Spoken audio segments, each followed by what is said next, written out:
আজকে আমরা যেটা দেখব সেটা হচ্ছে যে একাধিক ফাইল ক্রিয়েট করা। আমরা গতদিন একটা প্রোগ্রাম লিখেছিলাম যে 8টা এলইডি কে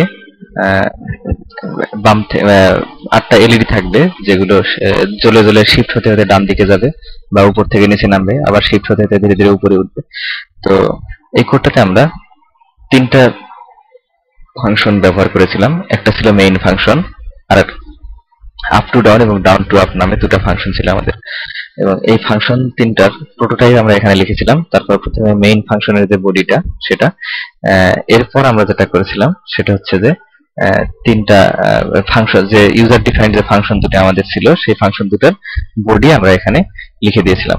তো এখন সমস্যা যেটা হবে সেটা হচ্ছে যে যখন আমাদের মেইন প্রোগ্রামের লেন্থটা অনেক বড় হয়ে যাবে এবং অনেক অনেক ইউজার ডিফাইন্ড ফাংশন আমাদেরকে ইউজ করতে হবে বা লিখতে হবে, তখন দেখা যাবে যে একই ফাইলের ভিতরে main program, main file, main যে ফাংশনটা এটা এবং ইউজার ডিফাইন্ড অনেকগুলো ফাংশন যখন থাকবে তখন দেখতে খারাপ দেখা যাবে এবং প্রোগ্রামটা বুঝতে অসুবিধা হবে। তো এর জন্য আমরা যেটা করব যে একাধিক ফাইল আমরা ক্রিয়েট করব। তো সেটার জন্য আমরা যে কাজটা করব সেটা হচ্ছে যে আমরা নতুন একটা ফাইল নেব। সেই ফাইলটাকে নতুন একটা ফাইল নেব, এই ডিরেক্টরিতে আমরা নাম দেব led.h, সাপোজ একটা .h নামে নেব, আর আরেকটা নেব ওই একই নামে .c হিসেবে। এখন দেখি যে .c এর ভিতরে আমরা যে কাজটা করব সেটা হচ্ছে যে .c এর ভিতরে এসে আমরা .h যেটা আছে সেটাকে ইনক্লুড করে দেব। এখন প্রশ্ন হলো যে আগে ইনক্লুড করার সময় আমরা যে কাজটা করতাম সেটা হচ্ছে যে main.c তে যেমন আমরা ইনক্লুড করেছি যে লেস দ্যান সাইন এবং গ্রেটার দ্যান সাইন, এই দুটার ভিতরে আমরা হেডার ফাইলটাকে লিখে দিয়েছি। তো এখানে আমরা কেন ডাবল ইনভার্টেডের ভিতরে এটাকে ইনক্লুড করলাম? পার্থক্য হচ্ছে যখন আমি ডাবল ইনভার্টারের ভিতরে কোনো হেডার ফাইল ইনক্লুড করে দেব তখন কম্পাইল করার সময় কম্পাইলার যেটা করবে সেটা হচ্ছে যে প্রথমে এই main.c মানে led.c যে ডিরেক্টরিতে আছে ঠিক হেডার ফাইলটাকে ঠিক ওই ডিরেক্টরিতে সার্চ করার চেষ্টা করবে। আর main.c এর ভিতরে আমরা যেটা করেছি যে লেস দ্যান গ্রেটার দ্যান এর ভিতরে ইনক্লুড করে দিয়েছি। এটা করলে যেটা করবে কম্পাইলার সেটা হচ্ছে যে আমার ইনস্টল যে ডিরেক্টরি, মানে সফটওয়্যার কম্পাইলারের যে ইনস্টল যে ডিরেক্টরি সেই ডিরেক্টরিতে গিয়ে io.h টাকে সার্চ করবে।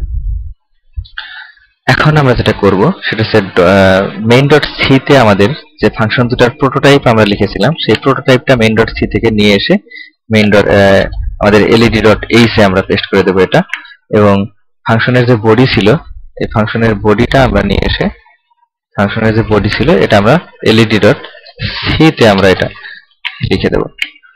এখন একটা বিষয় খেয়াল করি সেটা হচ্ছে যে led.c এর ভিতরে এসে আমরা দেখতে পাচ্ছি যে এখানে পোর্ট এ একটা টার্ম আমরা ইউজ করেছি। তো পোর্ট এ কম্পাইলার কখন চিনবে?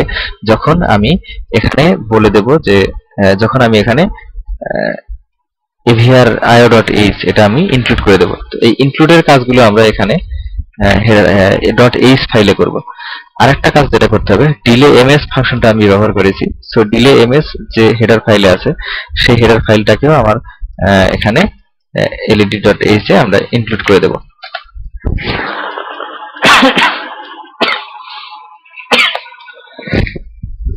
এখন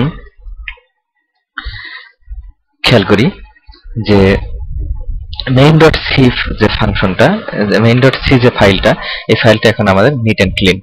তো এটা দেখতেও সুন্দর এবং পরবর্তীতে বোঝার জন্য এটা অনেক সুবিধাজনক। তো আরেকটা কাজ আমাদের এখন যেটা করতে হবে সেটা হচ্ছে যে make file function, make file যেটা আছে এটাকে একটু চেঞ্জ করতে হবে। মেক ফাইলের ভিতরে আমরা দেখি যে src $target.c লেখা আছে। এখন আমি এই প্রজেক্টে যতগুলো .c ফাইল ইউজ করব প্রত্যেকটার নাম এখানে স্পেস দিয়ে দিয়ে লিখে দিতে হবে। তাহলে led.c আমার এখানে লিখে দিতে হবে। আর main.c তে একটা জিনিস খেয়াল করি যে main.c তে এসে আমি আবার আপ টু ডাউন এবং ডাউন টু আপ এই ফাংশন দুটো ব্যবহার করেছি। সো main.c তে এসে আমাকে অবশ্যই ইনক্লুড করে দিতে হবে আমি ওই ফাংশনগুলো কোথায় পাবো। আমরা এখানে এসে led.h টাকে এটাকে আমরা ইনক্লুড করে দেব। এখন যদি আমি এটাকে কম্পাইল করি তাহলে কোনো এরর হবে না এবং আমরা আমাদের যে .hex যে ফাইলটা এটা আমরা পেয়ে যাব এবং আমাদের কোডে main.c তে থাকা main.c তে ফাংশনগুলো থাকার ফলে যে আউটপুট আমাদের এসেছিল led.h এবং led.c ফাইল ক্রিয়েট করার পরেও আমাদের একই ধরনের আউটপুট আসবে। এখন আমরা একটু ভিন্ন দিকে যাব, একটু ডাটা শিটে চলে যাব আমরা এখন। সেটা হচ্ছে আমরা একটু এডিসির দিকে যাব। আমরা গতদিনে ইনপুট আউটপুট পোর্ট ইমপ্লিমেন্ট করেছি সি ল্যাঙ্গুয়েজের মাধ্যমে। আজকে যেটা করব আমরা সেটা হচ্ছে যে আমরা জানি কন্ট্রোলারে এডিসি আছে, অ্যানালগ টু ডিজিটাল কনভার্টার। তো এডিসি ইমপ্লিমেন্ট করব আজকে আমরা সি প্রোগ্রামিং এর মাধ্যমে। তো একটা জিনিস দেখি যে ইনপুট আউটপুট পোর্টের ক্ষেত্রে আমরা কি দেখেছিলাম যে প্রত্যেকটা পোর্টকে কন্ট্রোল করার জন্য তিনটা রেজিস্টার ছিল। একটা হচ্ছে data register, input data register, output data register, আছে ডাটা ডিরেকশন রেজিস্টার। একইভাবে এডিসি কে কন্ট্রোল করার জন্য এখানেও কিছু রেজিস্টার থাকবে। একটা হচ্ছে AD MUX, ADC multiplexer selection register, আর একটা আছে ADC control and status register A, ADC SRA, আর হচ্ছে এডিসি ডাটা রেজিস্টার। তো প্রথমেই আমরা দেখে নেই যে এডি মার্কস যেটা আছে এটার কাজটা কি। এডি মার্কস এর ভিতরে আমরা দেখতে পাচ্ছি যে 8টা বিটের ভিতরে একদম বামে যে দুটো বিট আছে মোস্ট সিগনিফিকেন্ট বিট 7 এবং 6, REFS1 এবং REFS0। তো REFS1 এবং REFS0 এই বিট দুটার কাজ আসলে কি সেটা আমরা এখন দেখব। তো প্রথমে আমাদের জানতে হবে সেটা হচ্ছে এডিসি মেইন দুটো জিনিস। একটা হচ্ছে এর রেফারেন্স। আমরা খেয়াল করি যে আমরা যদি পিন কনফিগারেশন দেখে আসি তাহলে এখানে দেখতে পাবো যে পিন কনফিগারেশনে 32 number pin ARF, 30 number pin AVCC। তো এই পিন দুটো আসলে এডিসির জন্য। আমরা কি করব, এই কন্ট্রোলারটিকে কাজে লাগানোর জন্য অবশ্যই ভিসিসি এবং গ্রাউন্ডে আমাদেরকে 5 ভোল্ট সাপ্লাই দিতে হবে। তো এই 5 ভোল্ট সাপ্লাই এই ভিসিসি কে যদি আমি এভিসিসি এর সাথে শর্ট করে দেই তাহলে এভিসিসি তে আমি 5 ভোল্ট পাবো। এখন আমরা এই যে এডিসি আছে এই এডিসির রেফারেন্স ভোল্টেজ হিসেবে তিনটা রেফারেন্স আমরা ইউজ করতে পারবো। একটা হচ্ছে এভিসিসি, আরেকটা হচ্ছে এ রেফারেন্স, আরেকটা আছে ইন্টারনাল রেফারেন্স ভোল্টেজ। তো এভিসিসি কে যদি আমি রেফারেন্স হিসেবে ইউজ করি সেক্ষেত্রে যেহেতু ভিসিসি এবং এভিসিসি শর্ট করতে হবে, সো আমার রেফারেন্স ভোল্টেজ হবে 5 ভোল্ট। আর 5 ভোল্ট বাদে অন্য কোনো ভোল্ট যদি আমাকে রেফারেন্স হিসেবে ইউজ করতে হয় সেক্ষেত্রে আমরা কি করব যে ওই ভোল্টেজটা আমরা এই রেফারেন্স পিনে ইনপুট হিসেবে দেব। সেটা হতে পারে 1 volt, 2 volt, 3 volt, 2.5 volt, 3.5 volt or something else.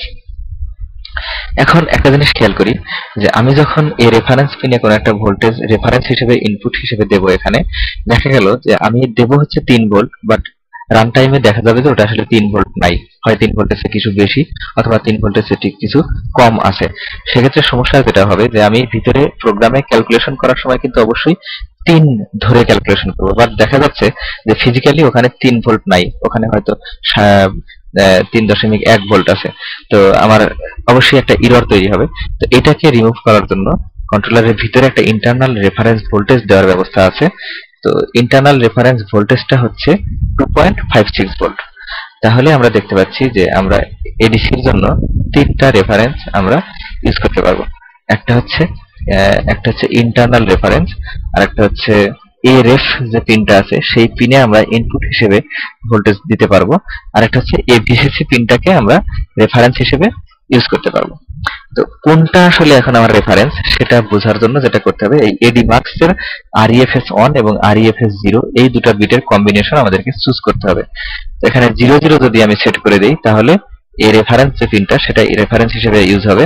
যদি 01 দেই তাহলে AVCC ইউজ হবে, আর যদি 1 অন দেই তাহলে ইন্টারনাল 2.56 ভোল্ট রেফারেন্স হিসেবে ব্যবহার হবে। আরেকটা জিনিস খেয়াল করি যে আমাদের এডিসি আছে 8টা। তো 8টা এডিসির কোন এডিসি আমি এই মুহূর্তে ইউজ করতে যাচ্ছি সেটা আমি কিভাবে সিলেক্ট করব, সেটা সিলেক্ট করার জন্য এই মার্কস 0 থেকে শুরু করে মার্কস 4 এই যে 5টা বিট আছে এই 5টা বিটের বিভিন্ন কম্বিনেশন আমাদেরকে সেট করতে হবে। তো দেখি যে আমরা যদি মার্কস 0 থেকে মার্কস 4 এই 5টা বিটের ভ্যালু সবগুলো 0 করে দেই তাহলে ইনপুট হিসেবে আমার এডিসি 0 যে পিনটা আছে সেটা ইউজ হবে।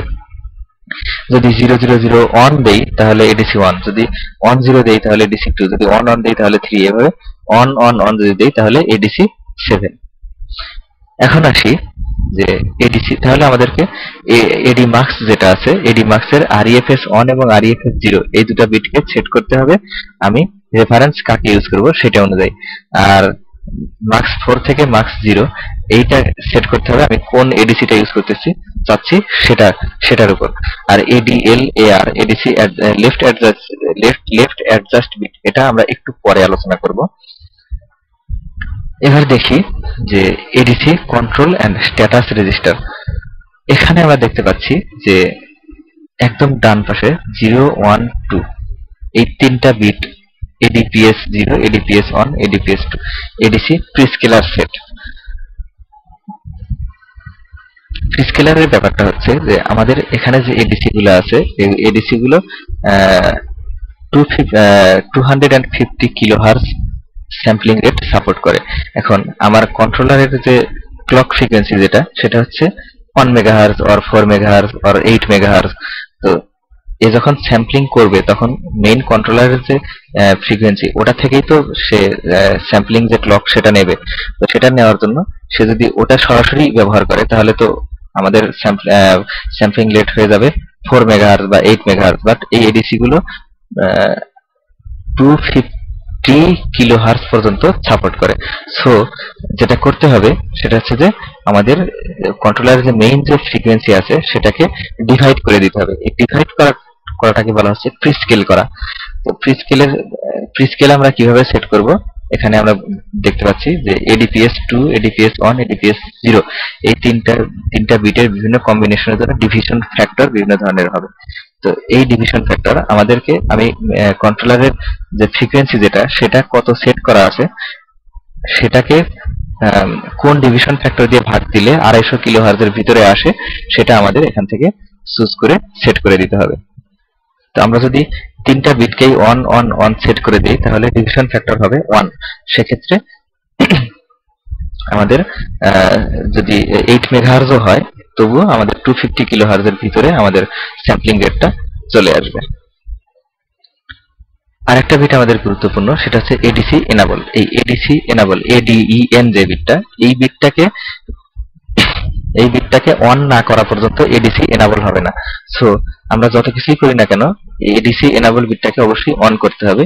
অন করলে কেবল এডিসি এনাবল হবে। আরেকটা বিট আছে এডিএসসি, এটা হচ্ছে ADC start conversion. ADC enable করার পরে আমরা এডিএসসি বিটটাকে সেট করে দেব, তাহলে কনভার্সন মানে এডিসি যে অ্যানালগ থেকে ডিজিটাল কনভার্সন যেটা সেটা স্টার্ট হবে। আর বাদ বাকি যে তিনটা বিট, এই তিনটা বিট এই মুহূর্তে আমাদের আলোচনা না করলেও চলবে। এবার আমরা চলে যাচ্ছি এডিসি ডাটা রেজিস্টারে। এডিসি ডাটা রেজিস্টারের যে ব্যাপারটা সেটা হচ্ছে যে যেহেতু আমাদের এডিসি হচ্ছে 10 বিট, তো 10 বিট এডিসি 10 বিট আমাদের প্রত্যেকটা রেজিস্টার যেহেতু 8 বিট, সো 10 বিটের তো কোনো রেজিস্টার নাই, যার জন্য আমাদের এই এডিসি ডাটা রেজিস্টারটাকে দুইটা ভাগে ভাগ করা হয়েছে, একটা এডিসি এল আর একটা এডিসি এইচ। তো এডিসি এল যেটা যে রেজিস্টারটা সেই রেজিস্টারে 8টা বিট, এডিসি এইচ রেজিস্টারে 8টা বিট। যেহেতু আমাদের 10টা বিট লাগবে, সো এডিসি এল পুরোটা ইউজ করব আর এডিসি এইচ এর শুধু 8 এবং 9 মানে লিস্ট সিগনিফিকেন্ট যে দুটো বিট, এই দুটো বিট আমরা ইউজ করব। তো এইভাবে যদি কম্বিনেশন হয় যে এডিসি এল এর 0তম বিটে আমার কনভার্সনের 0তম বিট থাকবে এবং এডিসি 8 এর যে most significant list significant second বিটে আমাদের এখানে আমার কনভার্সনের মোস্ট সিগনিফিকেন্ট বিটটা থাকবে। এটা হচ্ছে যে এডিএল এ আর একটা রেজিস্টার একটা বিট আমরা দেখে আসছি এডি মার্কস এর ভিতরে, ওটা যদি 0 করা থাকে তাহলে ডাটাটা এইভাবে থাকবে।